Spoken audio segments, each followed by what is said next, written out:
ప్రార్థన. దయగల దేవ, కృపగల తండ్రి, వాక్య ధ్యానంలోని కృప మాకిచ్చి ఇప్పుడు నీవే మాతో మాట్లాడబాయి.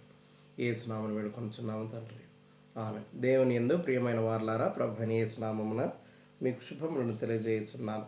దక్షిణ ఇండియా సంఘ పంచాంగం అనుసరించి ఈస్టర్ తర్వాత రెండవ ఆదివారం కొరకై ఏర్పాటు చేయబడిన ధ్యానాంశము ఆతిథ్యమిచ్చు క్రీస్తు ఆహ్వానము, లేదో క్రీస్తు యొక్క ఆతిథ్యానికి ఆహ్వానం. Invitation to Christ's hospitality. The Sunday, the second Sunday after Easter, our meditation, the theme of our meditation is invitation to Christ's hospitality.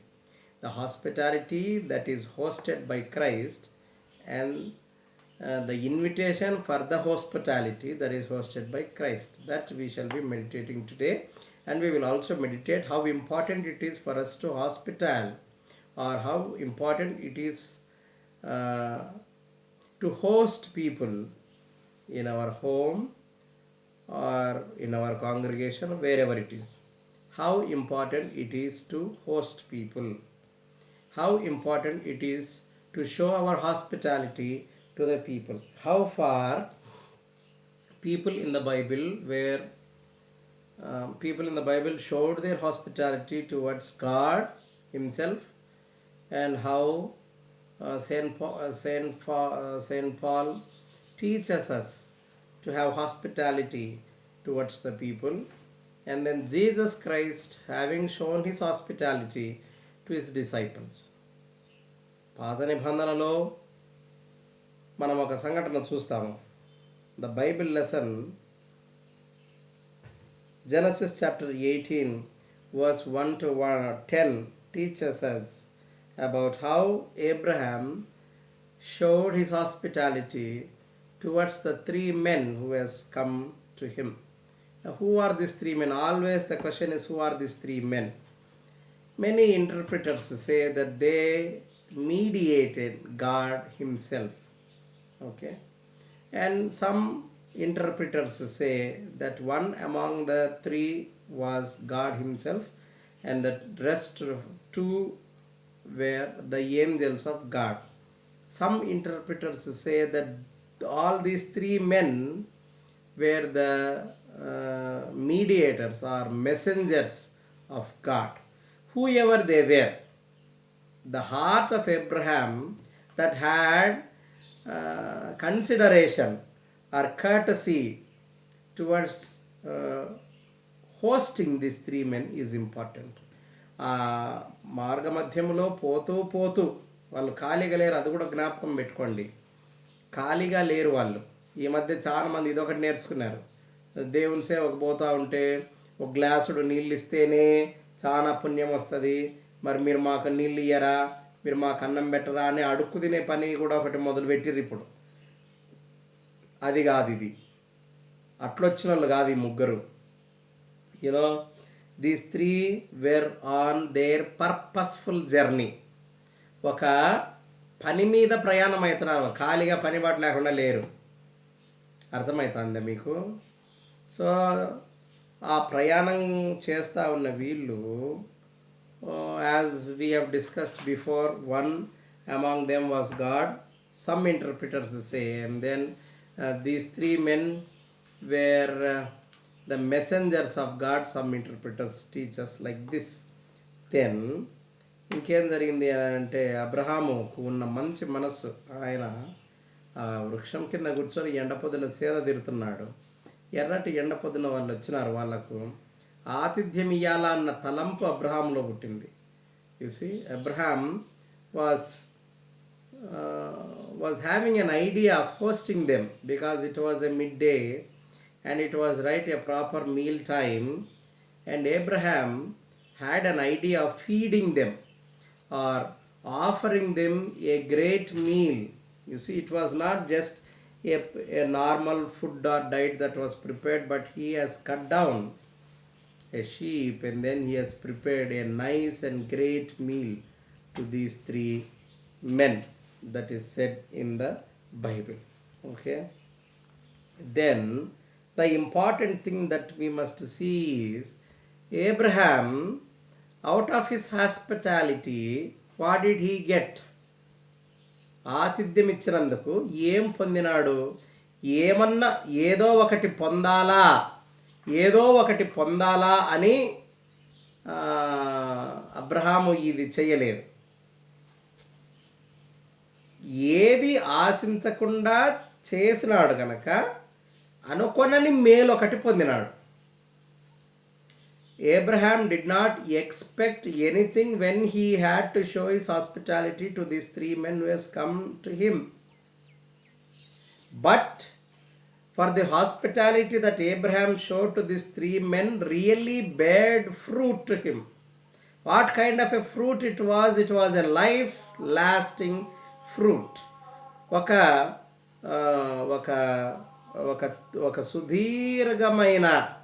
ఒక సుదీర్ఘమైన ఎక్కువ కాలము నిలుపుదలలో ఉన్నటువంటి ఒక ఆశీర్వాదం పొందగలిగినాడు. ఏమిటిది అని అంటే, మీదటికి సంవత్సరం మరలా ఒక సంవత్సరం కాలానికి నేను మరలా వస్తాను, అప్పుడు శారా నీకు ఒక కుమారుణ్ణి కంటది అని ఈ మనుష్యుడు చెప్తున్నాడు. What happened is, medically or physically it was impossible for Shara to bear a son. ఎందుకంటే ఆమె వయసు అయిపోయింది. అందుకని షారా మనసులో నవ్వుకొనింది. అపహాస్యం చేయడానికి కాదు, పాసిబిలిటీ లేదు కదా అని నిరూపించడానికి నవ్వింది. అబ్రహాం కూడా నవ్వినాడు. ఆదికాండం 17వ అధ్యాయం 17వ వచనంలో, Genesis chapter 17 verse 17 also tells us that Abraham also laughed when God has promised him a son to Sarah.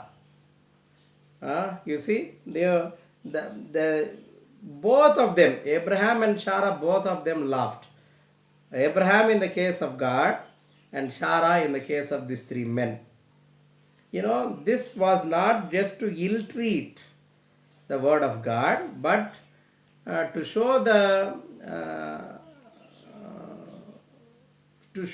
that there was no possibility of bearing a son. అది చాలా ప్రాముఖ్యమైన సంగతి. తర్వాత హెబ్రీయులకు పత్రిక రాస్తా పరిశుద్ధ పౌలు, మనుషులముగా మనము ఒకరి ఎడల ఒకరము ఎటువంటి అతిథి ప్రేమ గలవారమై మెలగాల అన్న సంగతి బోధిస్తున్నాడు. 13వ అధ్యాయములో 1వ వచనంలో, సహోదర ప్రేమ నిలువరముగా ఉండనీయుడి, ఆతిథ్యము చేయ మరొకడి, దాని వలన కొందరు ఎరుగకయే దేవదూతలకు ఆతిథ్యం ఇచ్చిరి. చూసి, మీరును వారితో కూడా బంధింపబడినట్టు బంధకములోనున్న వారిని జ్ఞాపకము చేసుకొనుడి. 13వ అధ్యాయము verse 13, chapter 13 verse 1 says that you must have a love towards each other. You must have love towards each other. తర్వాత you must have hospitality. When people in the Bible who had hospitality, unknowingly they have showed their hospitality to the angels. That what we have discussed just now in Genesis.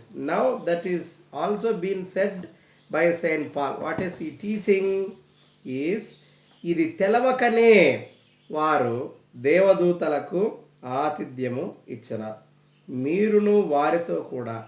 Now in verse 2 ఏం చెప్తాడు అని అంటే, 2వ వచనంలో, బంధకములలో ఉన్నవారికి మీరు కూడా బంధకాలలో ఉన్నవారి వలె భావించి వాళ్లకు మీరు పరిచర్యలు చేయాలా. ఏం బంధకాలవి? జైల్లో ఉండు బంధకాల కాదు, బీదరికం అనే బంధకాలు, ఆకలి బాధలనే బంధకాలు, అప్పులనే బంధకాలు, అవసరతలనే బంధకాలు, రోగములనే బంధకాలు, వాట్ ఎవర్ దే ఆర్, ఇటువంటి బంధకాలలో ఉన్నవారి ఎడల మీరు జాగ్రత్త కలిగి వెలగండి, వాళ్ళను మీరు ఆదరించండి అన్న సంగతిని అక్కడ ఆయన చెప్తాడు. ఆ మాట ఆయన అంటున్నాడు. ఏమని అంటే, మీరును వారితో కూడా బంధింపబడినట్టు బంధకములోనున్న వారిని జ్ఞాపకం రిమెంబర్ దెమ్. చూసి, మీరును శరీరముతో ఉన్నారు కనుక కష్టములను అనుభవించుచున్న వారిని జ్ఞాపకము చేసుకునండి. Remember people who are in difficulty. Since you also faced difficulty, now remember the people who are in difficulty. Okay. తర్వాత వివాహము అన్ని విషయములలో ఘనమైనదిగాను పాన్పు నిష్కలంకమైనదిగాను ఉండవలను.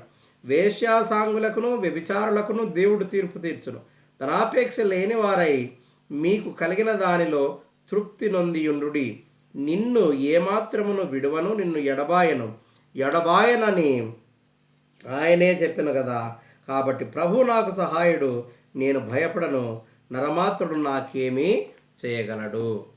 ఇది ఆయన మనకు చెప్పే సంగతి. వివాహ సంగతిని గురించి కూడా ఆయన చెప్తున్నాడు. వివాహము ఘనమైనదై ఉండాలా, తర్వాత పాన్పు నిష్కలంకమైనదై ఉండాలి. Along with our self purity we must have hospitality or brother and love towards each other. That is very, very important. You see, as Christians, it must be our attitude of showing hospitality to people who are in need. And now we are also in a very, very crucial and difficult panic situation, which is known to be the COVID-19 or the coronavirus situation, in which people are being troubled, are in a very great struggle that they have got no food to eat. You see, they have got no jobs to earn money. They have got no labor of earning money. Of course, people are happy who are well settled and who have got their bank balance or who have got their money with them to survive even in this lockdown period. But people who actually earn daily and do their livelihood, now what do you think that their situation would be? Don't you think that this is their difficulty? ఇది వాళ్ళ బంధకమని మనం ఎందుకు అనుకోకూడదు? బంధకములలో ఉన్నటువంటి వారి అవసరతను తీర్చుటకు మీరు సహోదర నిలువరముగా కలిగి ఉండాలి. You know, this is really a very, very panic situation that people are now also suffering from lack of food. Once somehow they were earning their livelihood and they were eating. Now they are lacking. What are they lacking is they are just lacking their food to eat. You know. So, in this very crucial time, how would a Christian response be? How, as a Christian, how could you respond in this situation? To have hospitality is so important. And now Jesus also hosted his disciples. You know, after his resurrection, the disciples have decided to go back again. మరలా వెనక్కి వెళ్ళిపోవడానికి decide అయినారు. వాళ్ళు పోయి చేపలు పడుతున్నారు. ఎవరెవరు చేపలు పడుతున్నారు?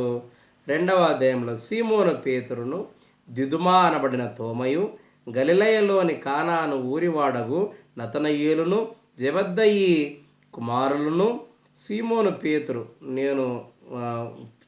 ఆయన శిష్యులలో మరి ఇద్దరును కూడా ఉండిరి. వీళ్ళందరూ చేపలు పడడానికి వెళ్ళిపోయారు. They have returned back to their old profession, catching the fish. Now Jesus that night has come to them and what is he asking? ఏ children, do you have anything to eat? మీ దగ్గర ఏమైనా తినుటకు మీ యొద్ద పిల్లలారా తినుటకు మీ యొద్ద ఏమైనా ఉన్నదా? 5వ వచనంలో యేసు పిల్లలారా భోజనమునకు మీ యొద్ద ఏమైనా ఉన్నదా అని వారిని అడుగగా లేదని వారు ఆయనతో చెప్పిరి. Now again Jesus gives them a suggestion where to net the fish. You see, and now Jesus spots a place for fishing and then disciples catch the fish. As soon as their net was full, they have come to know, or they have recognized that it was Jesus. And the disciple that loved Jesus, who is known to be Peter, have jumped down as he was with the bare body.